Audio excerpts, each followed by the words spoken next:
Hello, welcome to sauce making with Gabby. So the ingredients I used, it called for butter. So instead of spending a lot on vegan butter, because I needed 8 ounces, I just went and got Crisco.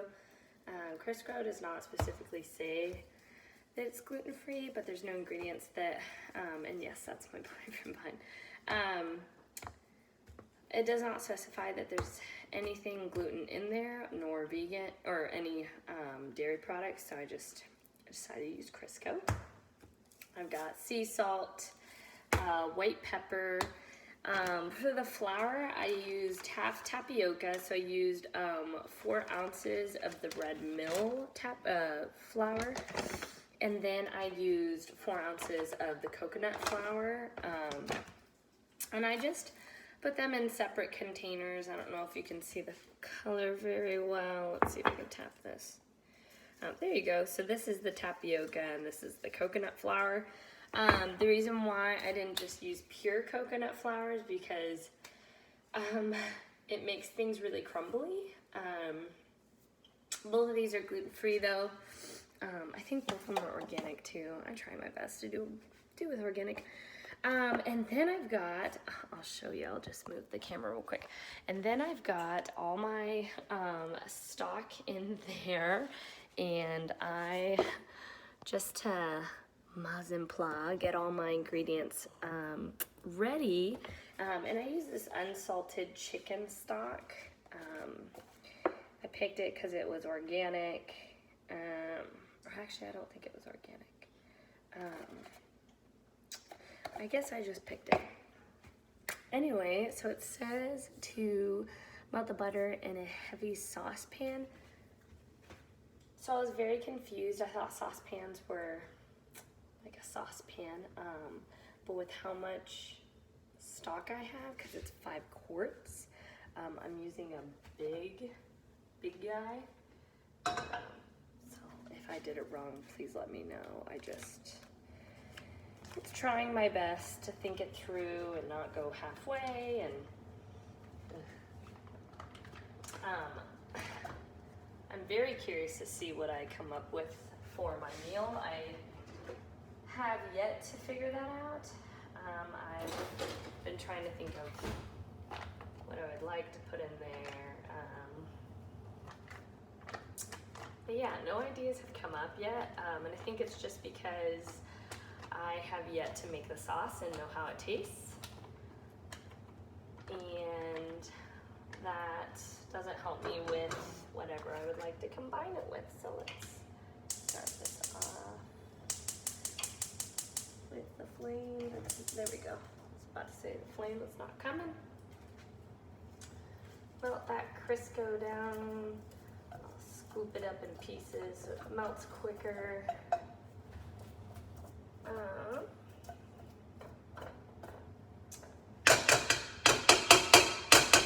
Sorry.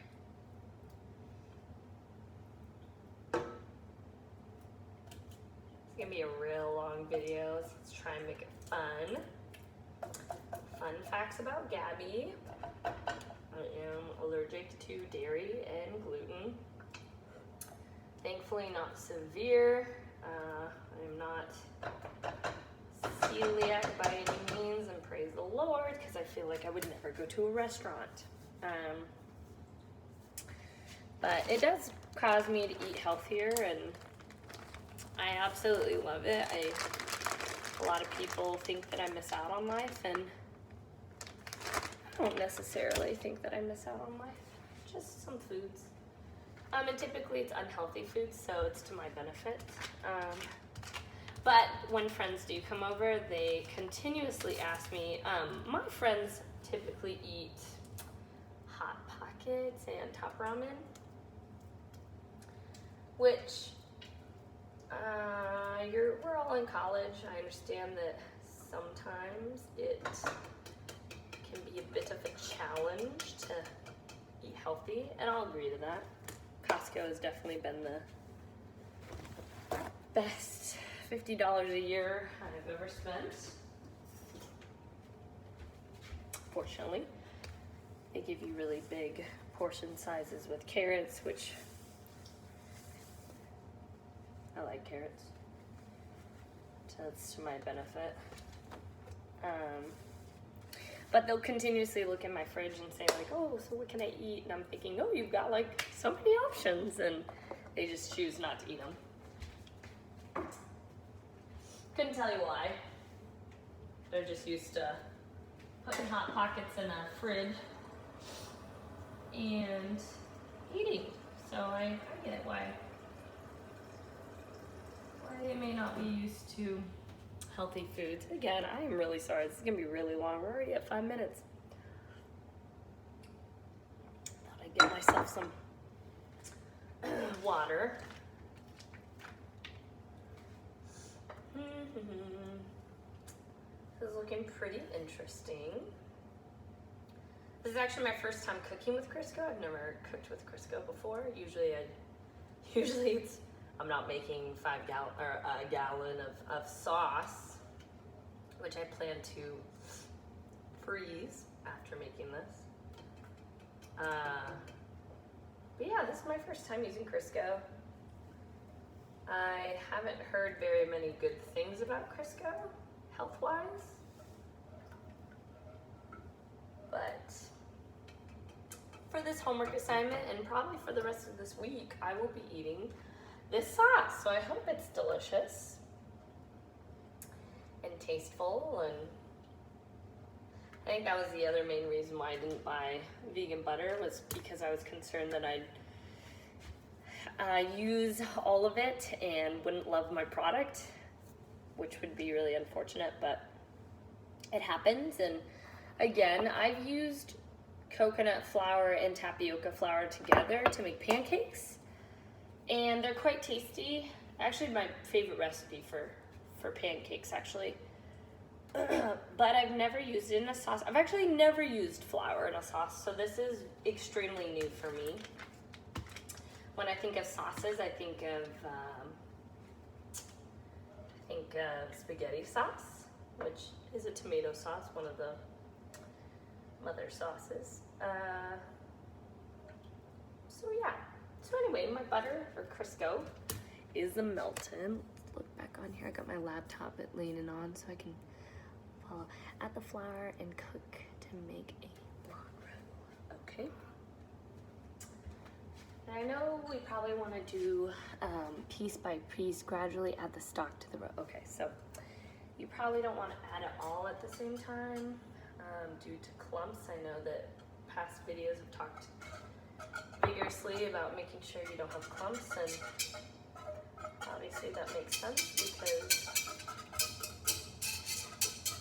obviously that'd be really gross to bite into a big clump of flour. That just doesn't seem. There's been times where I've had a pancake and I've definitely not mixed it completely, so I know the taste of clumpy flour, and it's not appealing. So to give you a little insight, since I'm not going to be moving my camera today, my boyfriend's working on homework, and so I decided just to have a stationary camera. It first clumps up into little balls, and when I'm whisking it, it kind of turns to this really pretty creamy color, which is interesting. The unfortunate part is I cannot see if everything is completely mixed or if there's leftover balls. So that's the unfortunate part, but I guess that's the point of continuously stirring, no matter what you think, and eventually I guess it will dissolve and blend well.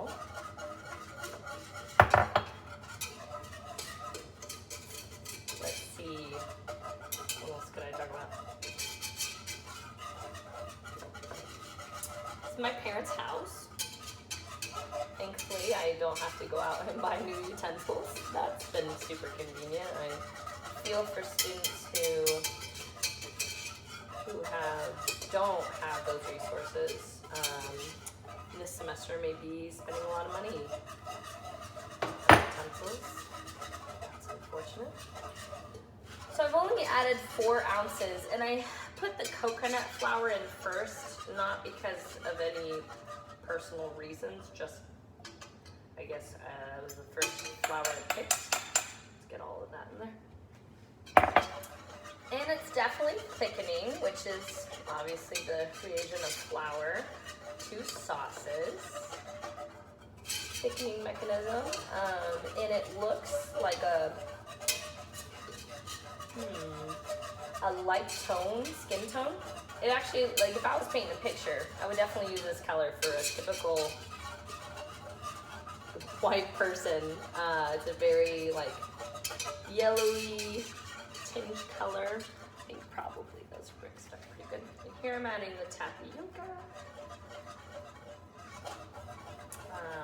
Now that is definitely making it thicker. It's not any, yeah, it's still kind of wet, which I haven't added all the flour, which makes sense. Of course, this is really interesting again. Smells kind of good, which kind of sounds gross because it's just Crisco and flour. I'm not gonna lie, it kind of smells good. I'm a big fan of taste testing. Probably a little too much.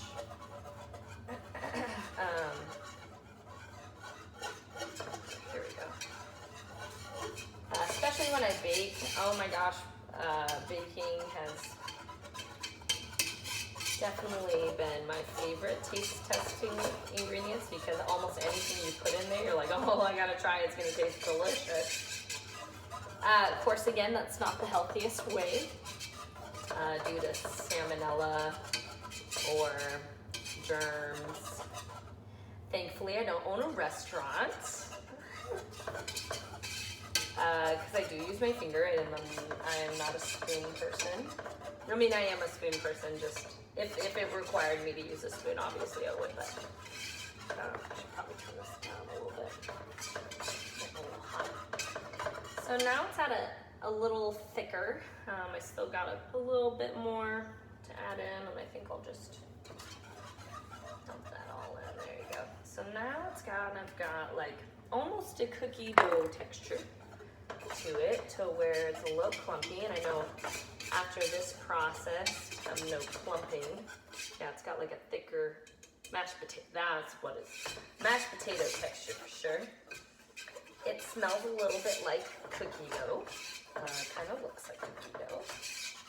And then I'm going to gradually add stock, stirring consistently with a whisk, and I put the stock way over here.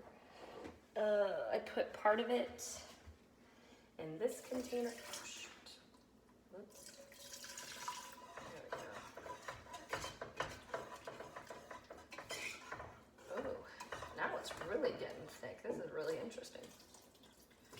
Oh my gosh. Don't hire me at a restaurant. This is really interesting. So I'm pouring it in there, and it seems to be getting thick. Okay, that just sounds silly. It seems to be, yeah, having like thick portions. It's really interesting. But it's still a little bit like really runny mashed potatoes. Now we're really getting to the mashed potatoes, and I think it's actually really challenging to try and pour and stir at the same time.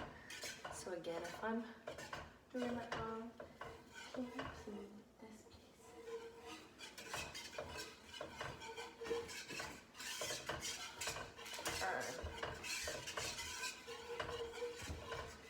Now we've got, thank you.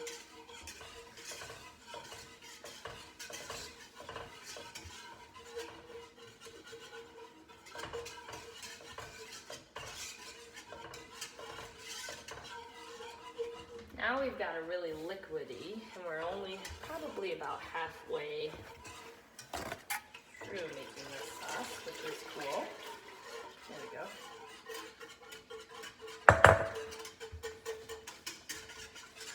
This one is a really, still again, we're looking at a really white, paley sauce. There really isn't any clumps. Let's see if should be stirring this often too. Gradually add the stock to the roe, stirring consistent. Okay, with a whisk, prevent lumps. Bring to a boil and reduce to a simmer. Oh, so this seems to be on good temperature. Season are optional. There are days, depends upon the seasoning and the stock. I'm gonna wait to end with seasonings, just because. Simmer and reduce to 1 gallon, approximately 30 minutes. All right. Strain through a china chap lined with cheesecloth. Oh shoot.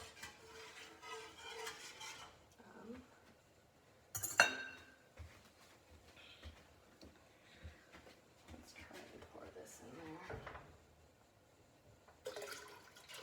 Oh, this was so much better than the other one. I'll stir with that.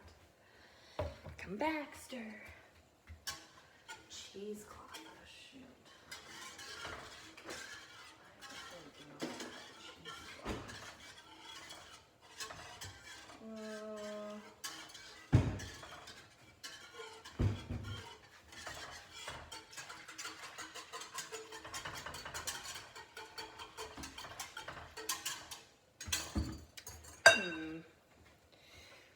Let's see.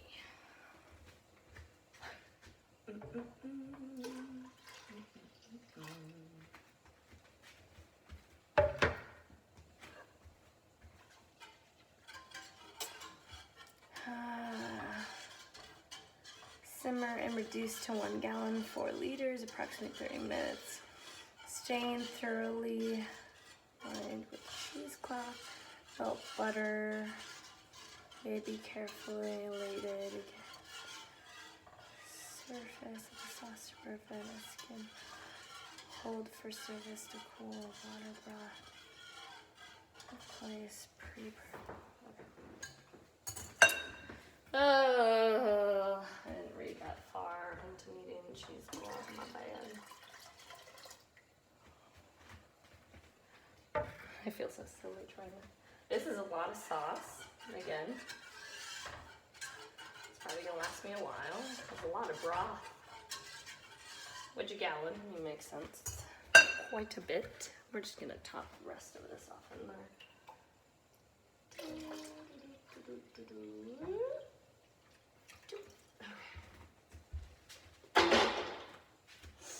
Alrighty. Ooh, that's hot too.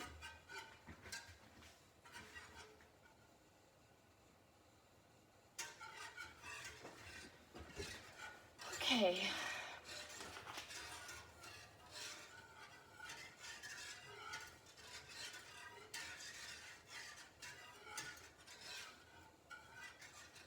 Simmer reduced to 1 gallon. Okay, so I have to wait till this boils. Reduce it to a simmer. I don't know if I can taste test it quite yet. I've got 1 spoon. You're supposed to taste that. Yep. Can definitely taste some things in there. Looks like I've got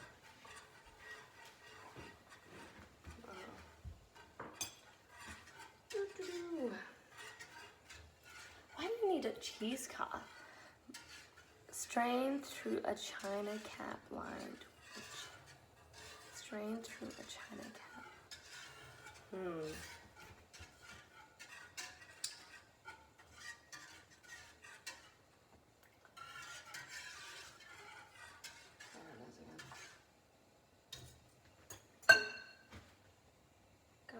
I think there's a little buggy. There we go. Don't know how it got in there. Gross. Again, cooking with Gabby, it's no perfection.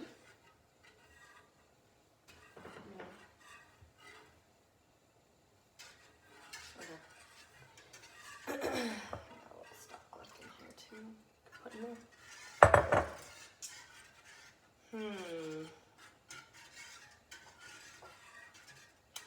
Oh she said a coffee. I'm using coffee ground if I used to. Let's see.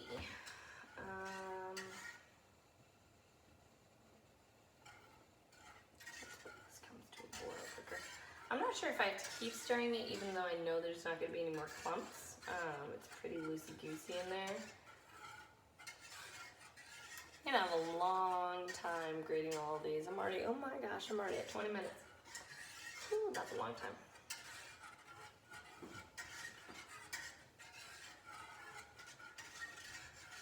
I wonder why you have a cheesecloth. Maybe for clumps?